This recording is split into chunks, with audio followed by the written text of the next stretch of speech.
The ultimatum of the Empire. The message arrived not as a whisper, nor as a declaration of diplomacy, but as thunder rolling across the stars. Every screen on Earth flickered to life, from the largest city billboards to the smallest wrist-mounted communicator. A single figure appeared, tall, silver-skinned, its four eyes glowing like embers against the void. The voice that followed was translated into every tongue known to mankind, though its tone carried no need for interpretation. People of Earth, you have reached beyond your cradle without permission. You build ships, weapons, colonies. You trespass in what belongs to the Galactic Empire. Submit to our rule or be erased. You have 24 hours. The broadcast cut out, leaving silence heavier than any bombardment. Billions stared at their screens, the weight of the cosmos pressing down on their hearts. The ultimatum was clear. Inside Geneva's fortified UN War Council chamber, the atmosphere was no less tense. Generals, admirals, scientists, and world leaders crowded around a central hollow table.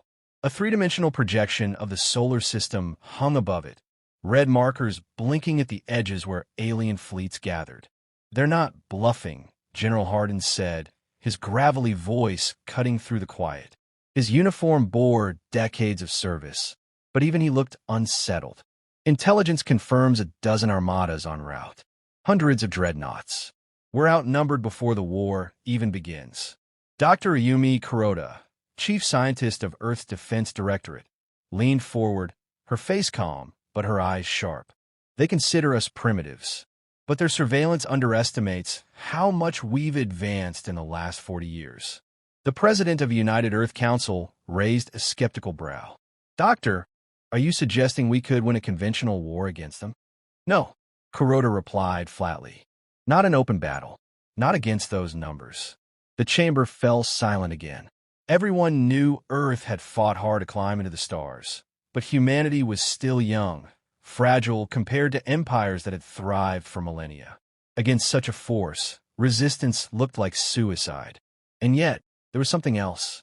A shadow in the room no one spoke of, not directly. General Hardin broke the silence with a glance at a secure console recessed into the war table. Its surface was dark, its interface locked behind a dozen layers of clearance.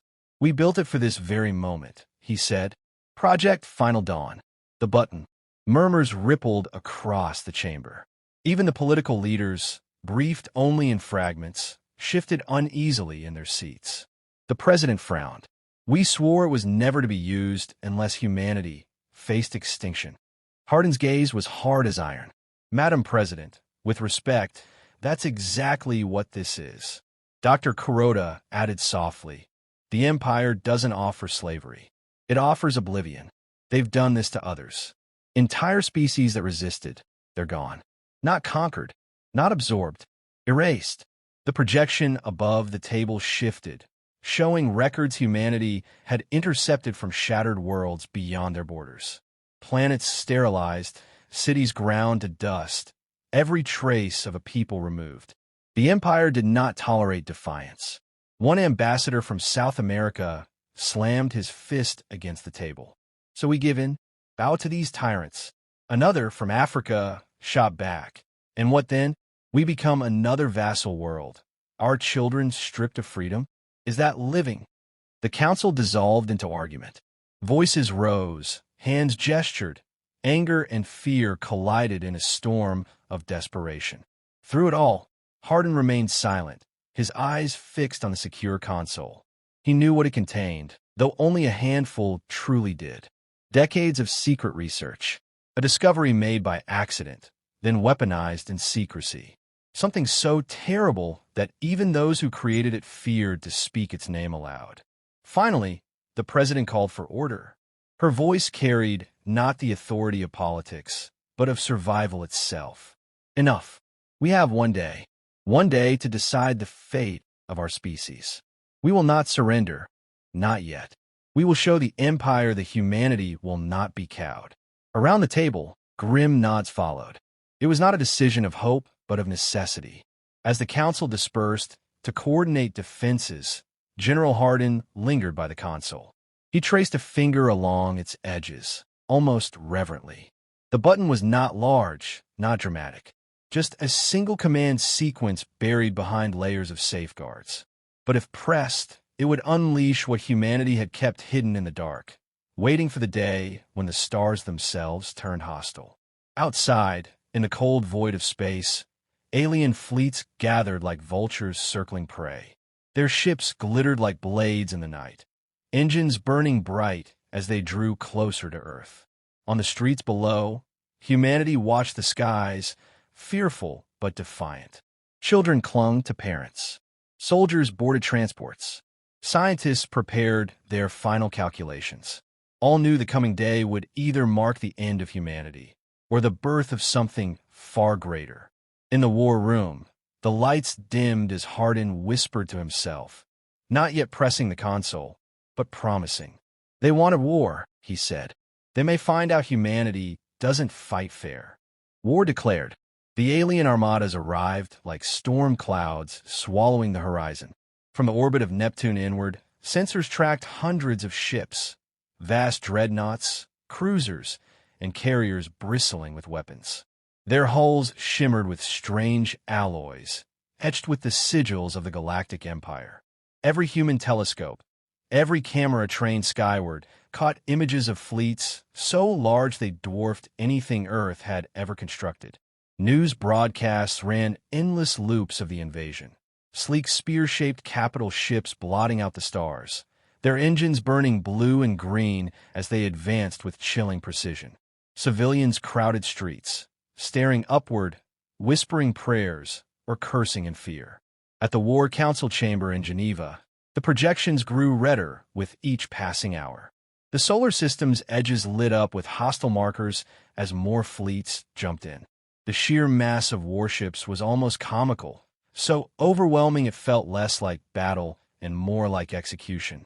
They're making a spectacle of this, Dr. Kuroda said, her hands clasped tightly behind her back as she stared at the holographic display. They want humanity terrified before the first shot is even fired. General Hardin leaned over the table, his jaw clenched.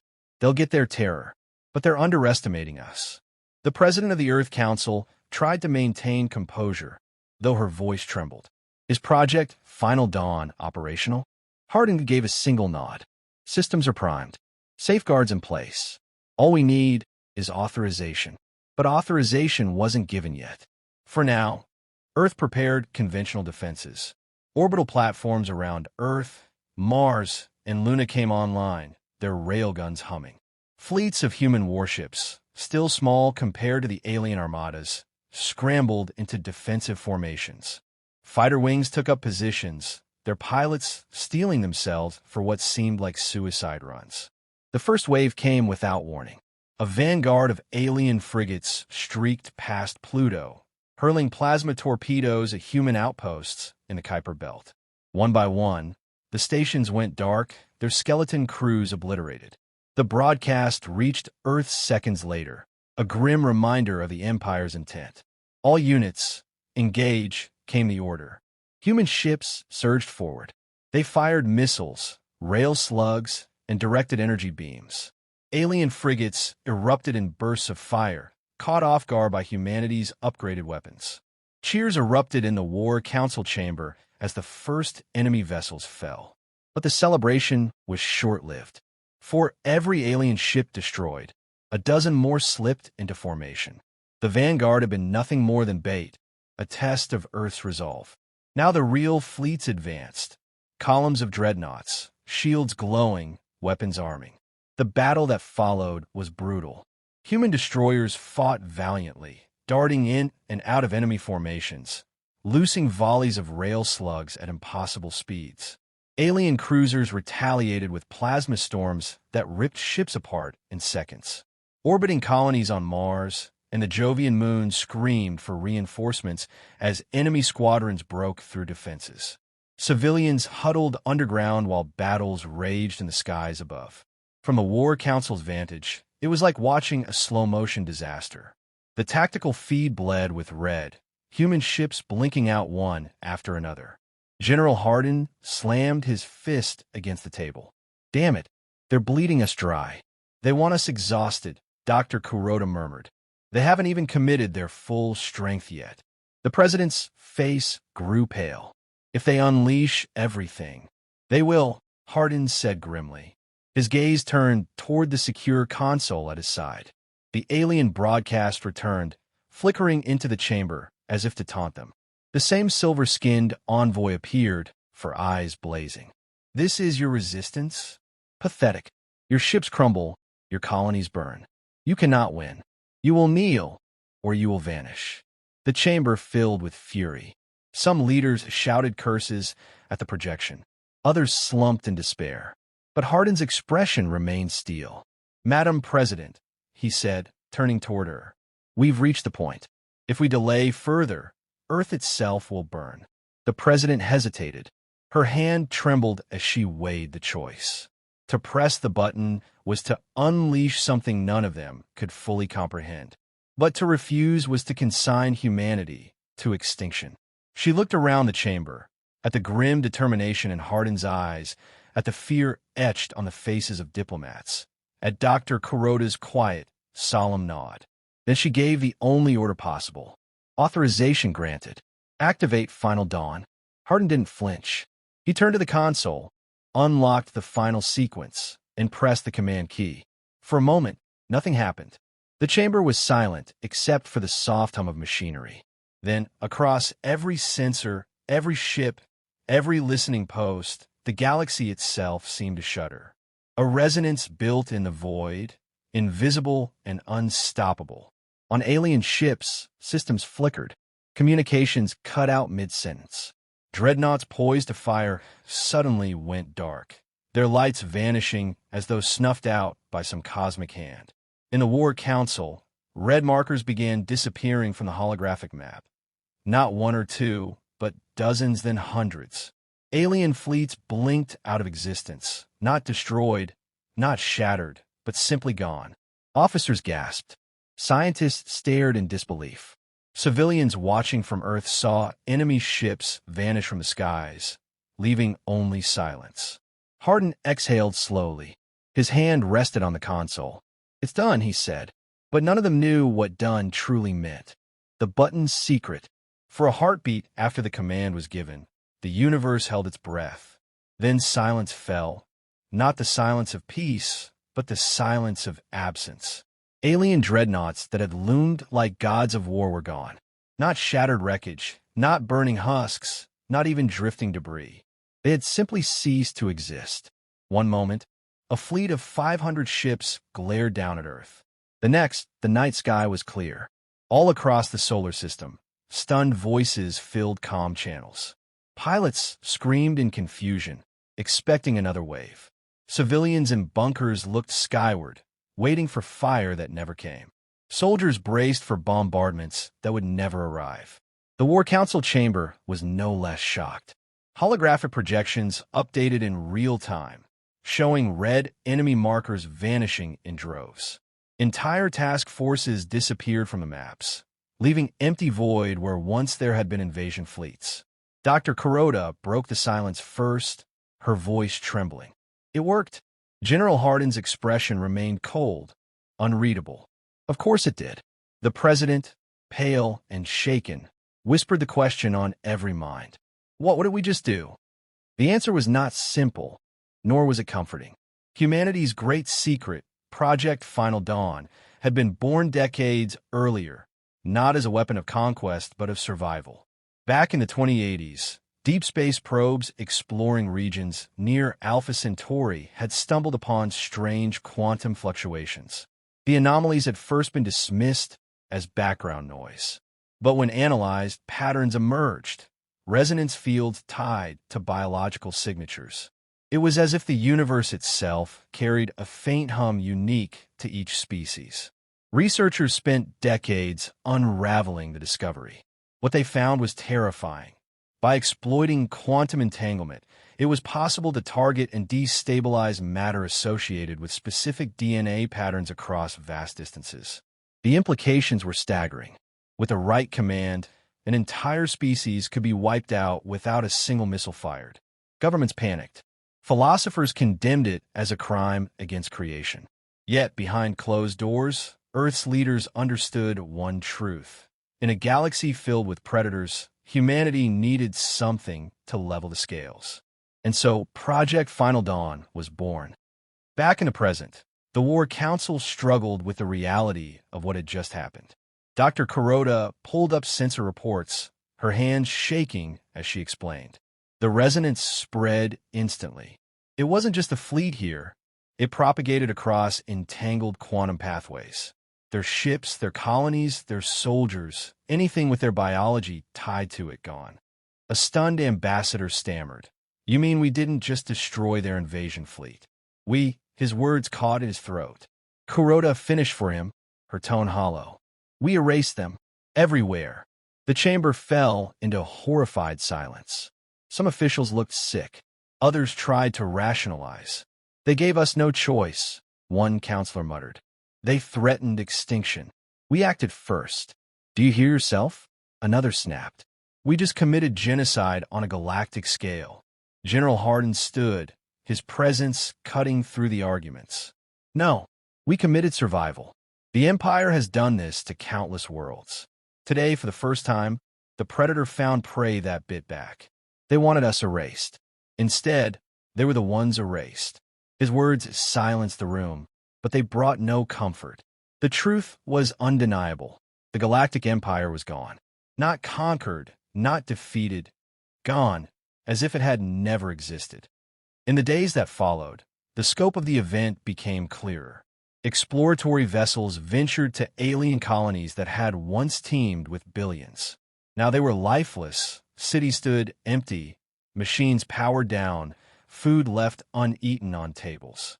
Entire planets were graveyards, their inhabitants erased in an instant. The few neutral species that remained, minor civilizations scattered beyond the Empire's reach, sent desperate transmissions to Earth. Some hailed humans as liberators. Others whispered of monsters too dangerous to be allowed to exist. On Earth itself, reactions were split. Civilians cheered survival, waving banners that read, "One button saved us." Memorials sprang up for the soldiers who had died before the button was pressed. Humanity had won the war without sacrificing billions of its own. But unease lurked beneath the celebrations. Religious leaders called it blasphemy. Scholars debated whether humanity had become the very evil it feared. Secret protests accused the War Council of wielding godlike power without consent.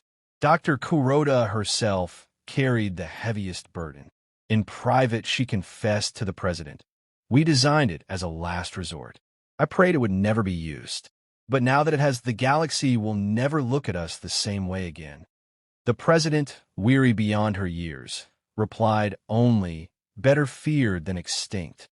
Meanwhile, General Hardin toured the empty orbital command decks, watching stars glitter where fleets once stood. He knew what others feared to admit. The button wasn't a weapon of war. It was something beyond war. A single press had ended a galactic empire that had ruled for millennia. A single press had made humanity the most powerful species in the galaxy, not through fleets or colonies, but through the ultimate deterrent. Yet Hardin also knew power came with consequence. Humanity stood alone now, heir to abandoned worlds, inheritor of empty galaxies. Victory had come, yes, but at a cost that would echo forever. As he stared into the void, he muttered words no one else could hear. "We've won, but God help us for what we've done." Humanity ascendant. The war was over, not through attrition, not through bloody stalemate, but with the silence of a galaxy emptied in a heartbeat.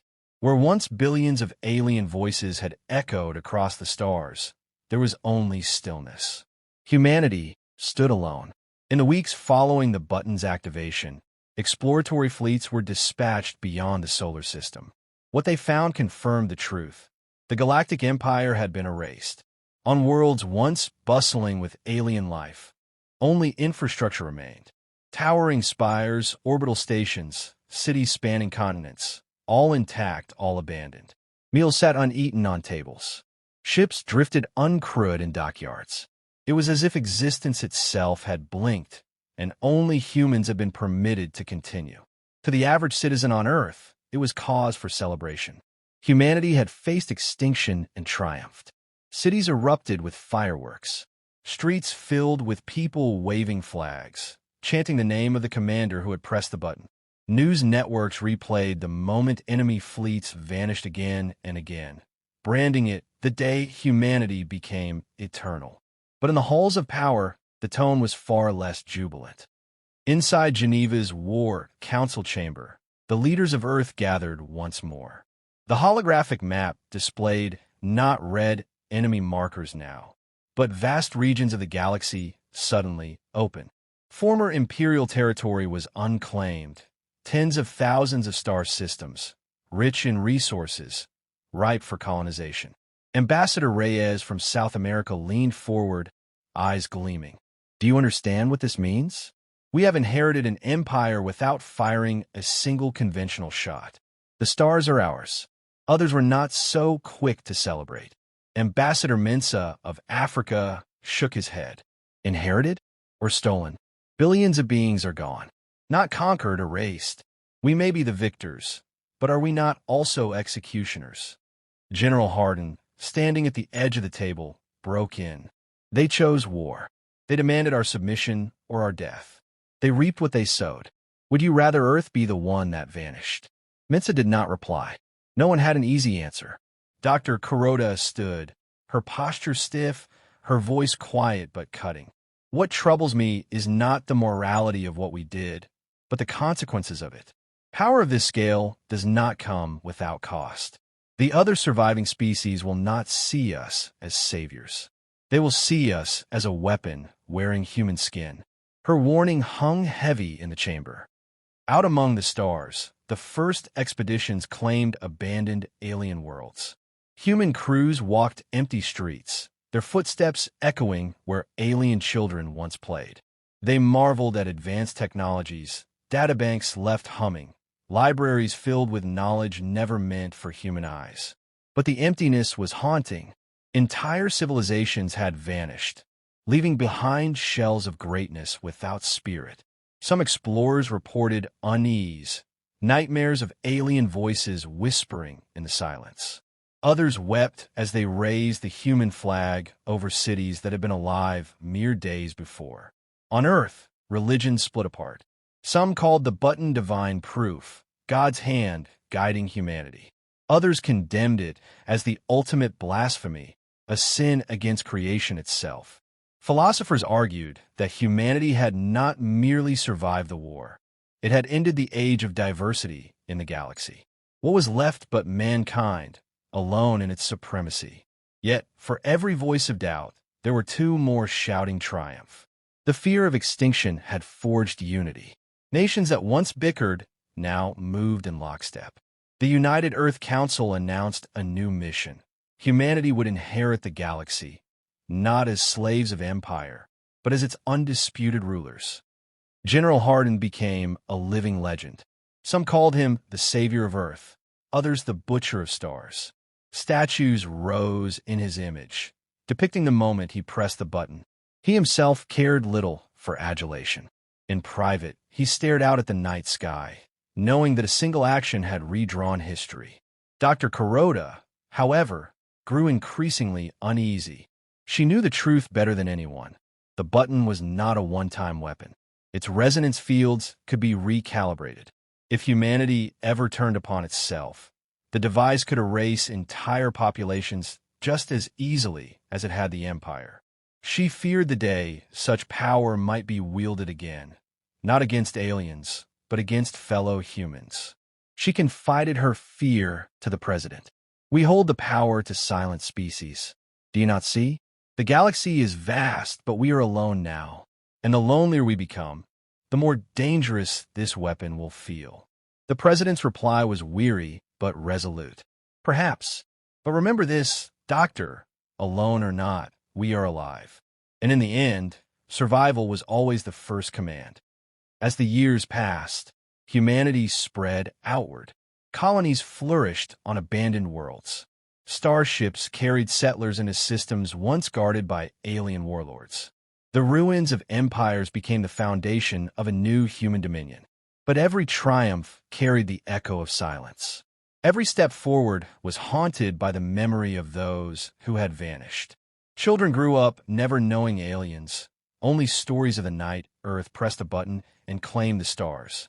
Some called it victory. Others called it tragedy. The truth, perhaps, was both. And so, on the 10th anniversary of the war that wasn't, General Hardin stood at a memorial carved into the moon's surface. It bore no alien names. There were none left to write, but instead one simple inscription, etched in stone. They demanded our extinction. We chose survival. May the galaxy remember. Hardin touched the words, gazing at the endless void above. Humanity had survived. Humanity had risen. Humanity ruled the stars. But as he whispered into the silence, his words carried the weight of both triumph and dread. We are the last, and may God forgive us for it.